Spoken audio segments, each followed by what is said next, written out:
আসসালামু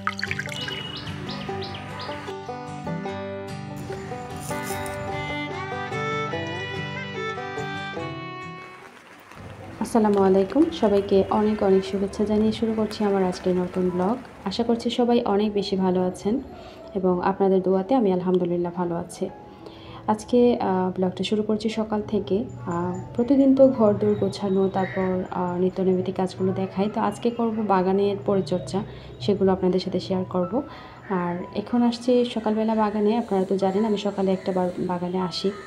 তো যেটা দেখাচ্ছিলাম আপনাদেরকে, আমার মানি প্ল্যান্টের যে গাছটা এখানে দেখতে পাচ্ছেন, এটা না পুরো আমার বারান্দা পর্যন্ত চলে গিয়েছে। তো আরেকদিন একটু বড় করে ক্লিপ নিয়ে আপনাদেরকে দেখিয়ে দিব না। ওই মানি প্ল্যান্টটা দেখলে মনে হয় কেউ যেন ইচ্ছে করে ওকে বারান্দায় তুলে দিয়েছে, ও ইচ্ছে করে যায়নি, এরকমটাই। তো কিছু অপরাজিতা ফুল আজকে বেশি পরিমাণে ফুটেছে, তো তুলে নিচ্ছি। চা বানাবো আর কি। লাল চা, দুধ চা, সবুজ চায়ের কথা আমরা সবাই জানি, কিন্তু আজ কথা বলবো নীল চা নিয়ে, যেটা অনেক অনেক উপকারী। আর অপরাজিতা ফুল কিন্তু 12 মাসে ফুটে, কিন্তু মূলত এটা হচ্ছে বর্ষার ফুল। অনেক অনেক ভেষজ গুণাবলীতে সমৃদ্ধ এই অপরাজিতা ফুল। যেমন এই ফুল, তেমনই ওর পাতা, শেকড় সব কিছুতেই কিন্তু যথেষ্ট পরিমাণে রয়েছে, ভেষজ গুণাবলী রয়েছে। তো এগুলো অনেক ছোটোবেলা থেকে জানতাম অপরাজিতা ফুলের এই গুণাবলীর কথা, কিন্তু আজকে যেহেতু আপনাদের সাথে এটা নিয়ে কথা বলবো, তাই ভাবছিলাম একটু ঝালাই করে নিই গুগল করে, যে কতটুকু আমি জানি বা যা জানি তা আদতে কতটা সত্যি। আগে তো যখন একটা ভেষজ ওষুধের বই ছিল আমাদের ঘরে, সেটা পরে পরে অনেক কিছু জানতাম। তো এখন এটাকে ঝালাই করা দরকার মনে করে গুগল করাতে আসলে আরও অনেক তথ্য জানতে পেরেছি এটা নিয়ে। এবং আপনারা যদি মনে করেন যে আমার কথাগুলো কতটা সত্যতা যাচাই করতে চান বা কতটা সত্য, তাহলে আপনারাও কিন্তু গুগল করে এটা নিয়ে একটু সার্চ করে দেখতে পারেন। অপরাজিতা ফুলের উপকারিতা লিখে সার্চ দিলে অনেক অনেক তথ্য এখানে পেয়ে যাবেন। তো আমি যতটুকু জানতে পেরেছি সেটা খুব ছোট করে বলবো। তার আগে আপনাদেরকে চা বানানোর প্রসেসটা দেখিয়ে দিচ্ছি। আমি এখানে ব্যবহার করছি 5টা অপরাজিতা ফুল। চা নিয়েছি এখানে 2.5 কাপ পানি নিয়েছি, জাল করে অল্প একটু কমবে। তো ফুটে উঠলে অপরাজিতা ফুলগুলো দিয়ে দিচ্ছি। তার আগে কিন্তু আমি এখানে অল্প একটু আদা কুচি আর ছোট্ট একটা স্টিক নিয়েছি দারুচিনির। তো ওগুলো দিয়ে পানিটাকে একটু ফুটে আসলে তারপর ফুলগুলো দিয়ে দিয়েছি। আর ফুলগুলো দিয়ে ওই মিনিট খানেকের মতো জাল করলেই রং বেরিয়ে আসবে যখন, তখনই আমি চুলাটা অফ করে দিয়ে সার্ভ করব। 1 কাপ চায়ের জন্য 2টা অপরাজিতা ফুলই যথেষ্ট। খুব বেশি দিলে যে খুব বেশি উপকার পাওয়া যায়, আসলে এমনটাও না। যদি এমনটা হতো তাহলে আমরা যখন অসুস্থ হই ডাক্তারের কাছে যাই, তাহলে তো মেডিসিন ওইভাবেই ডাক্তার দিতেন, যে একবারে এক পাতা খেয়ে বসে থাকলে আমরা সবাই সুস্থ হয়ে যেতাম।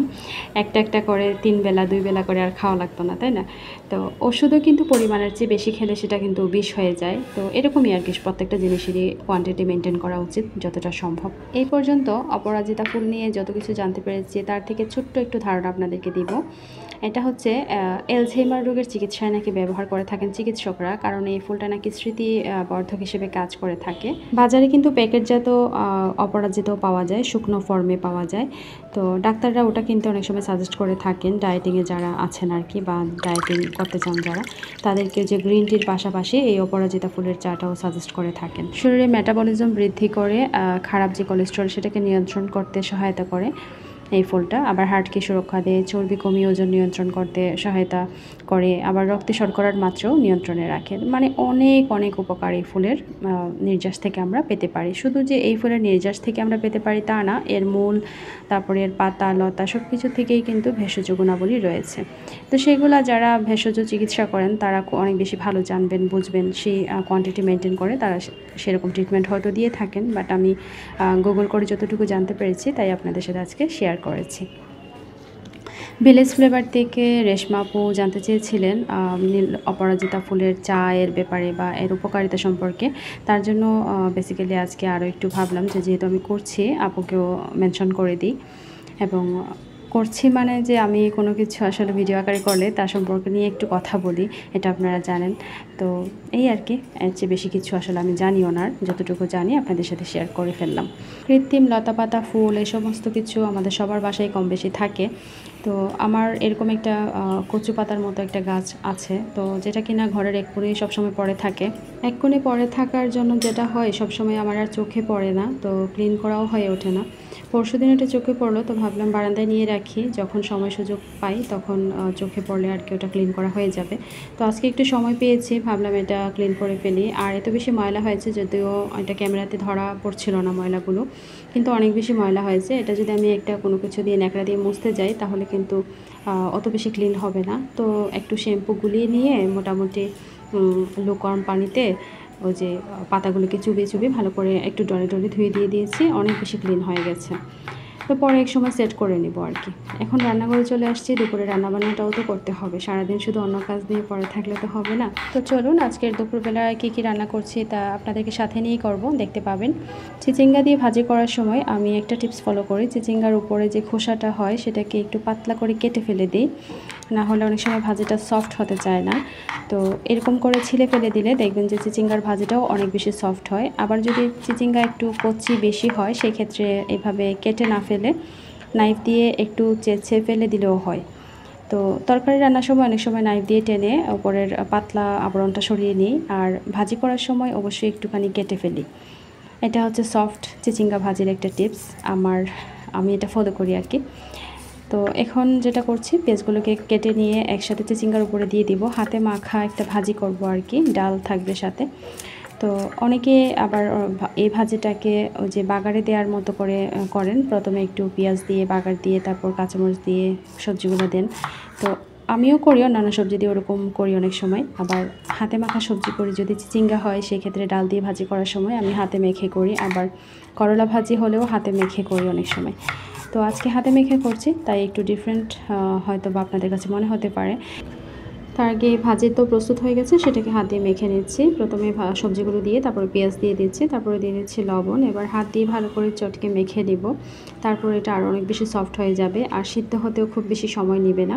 এই ভাজিটা যদি লবণ দিয়ে আমি এভাবে একটু না চটকে দিতাম তাহলে দেখা যেত এটা সিদ্ধ হতে আমার 15 থেকে 20 মিনিট সময় নিয়ে নিত, কিন্তু এখন লবণ দিয়ে চটকে দেওয়ার জন্য ভাজিটা আমার সিদ্ধ হতে 6 থেকে 7 মিনিট সময় নেবে এবং খুব দ্রুতই রান্নাটা হয়ে যাবে আর কি। তো প্রথমে কড়াইয়ে তেল দিয়ে দিলাম, আর তারপরে হাতে মাখা ভাজিটা দিয়ে সুন্দর করে রান্না করে নিব। আর রান্নার প্রায় শেষ পর্যায়ে আমি সিদ্ধ করে রেখেছিলাম ডাল আগে থেকে, সেই ডালটা দিয়ে দিব। তো সবসময় সিদ্ধ করি না, ওই লবণ দিয়ে যখন মাখি তখন ডালটাও ধুয়ে দিয়ে দিই মাখানোর মধ্যেই, তারপরে যখন রান্না করি তখন ডালটাও এটা টাইমে হয়ে যায়। কিন্তু আজকে যেহেতু সিদ্ধ করা ছিল ডাল আগে থেকে, তো ওই ডালটা দিয়ে দিচ্ছি। আর অন্যদিকে মাছের মাথাটা ভেজে নিচ্ছি, মাছ ভুনা করার জন্য তো মাছের পিস আছে, সেগুলো আলাদা করে ভুনা করব ঝোল করে। আর মাছের মাথাটা দিয়ে জলপাই দিয়ে হচ্ছে গিয়ে একটা টক ঝোল রান্না করব আর কি। ফ্রিজে কিছু কাঁচা জলপাই তুলে রেখেছিলাম, মানে ডিপে আর কি। তো ডিপে কাঁচা জলপাই রাখলে তো অনেকটা সফট আর নরম হয়ে যায়, যখন ডিপ থেকে আপনারা ড্রিপ ফ্রস্ট করবেন তখন দেখবেন যে অনেকটা সফট আর নরম হয়ে যায়।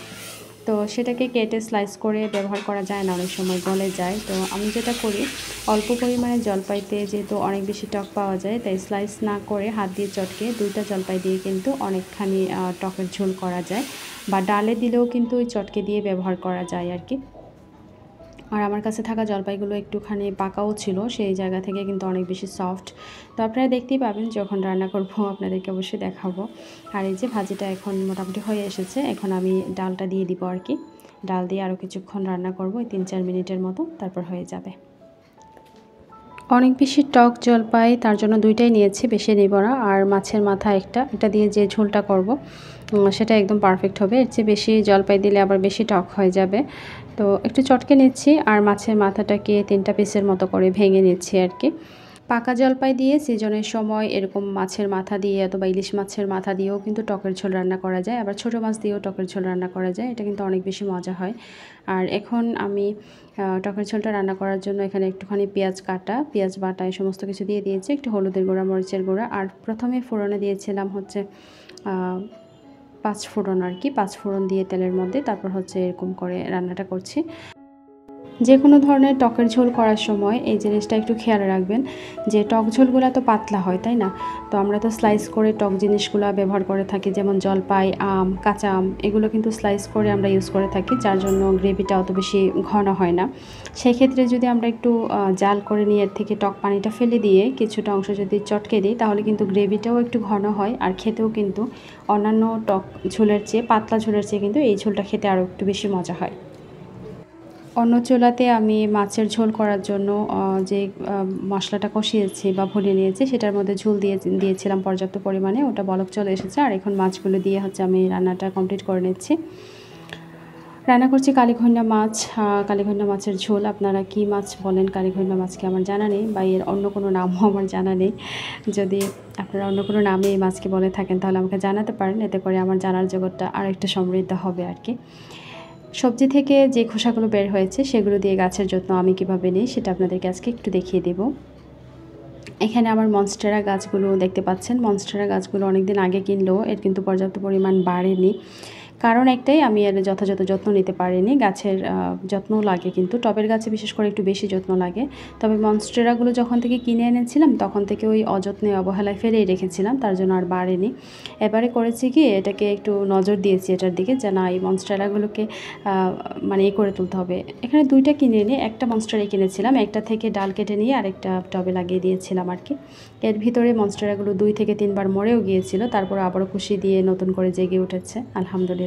তো এবার তো ওদেরকে যত্ন নিতেই হবে, তো তার জন্যই আপনাদেরকে দেখিয়ে দিচ্ছি, আসলে আপনাদের সাথে শেয়ার করছি। এই যে এখানে প্রথমে কিছু সবজির খোসা দিয়ে তারপর মাটি দিয়ে ঢেকে দিয়েছি। মাটিতে কিন্তু সারও আছে, বিভিন্ন রকমের সার সহ মাটি কিন্তু প্রস্তুত করে দিয়ে গেছিলো, যিনি আমার উঠান বাড়ি সবসময় পরিষ্কার করেন তিনি।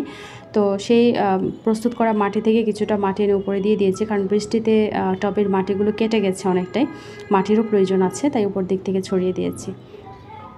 আর এখানে 2টা বাগান বিলাস রাজার বাবা এনে দিয়েছিলেন আমার জন্য, তো দিব করে টবে আর দেওয়া হচ্ছিল না। আর অতিরিক্ত বৃষ্টিতে আমার মনে হয় গোড়াতে পানি লেগে গিয়েছিল, আর গাছের পাতাগুলো ঝরে গেছে, বা মনে হচ্ছিল গাছটা মরে যাচ্ছে। তো ভাবলাম যে কিছুদিন থাক, আগে দেখি, মরা গাছ তো টবে দিয়ে লাভ নাই।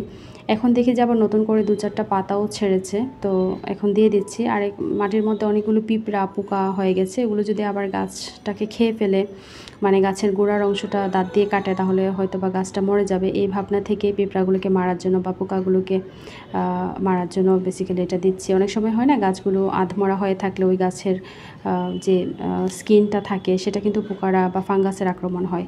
তো সেজন্যই আমি এখানে একটু যে কীটনাশক পাউডার আছে ওগুলো দিয়ে দিলাম। আধমরা গাছটাকে টবে দিয়ে দিলাম, আর এখানে গিফট পাওয়া গাছগুলোকে সময় করে কালকে হয়তো বা দিব। তো সবাই অনেক বেশি ভালো থাকবেন। ভিডিও ভালো লাগলে একটা লাইক দিয়ে দিবেন। আল্লাহ হাফেজ।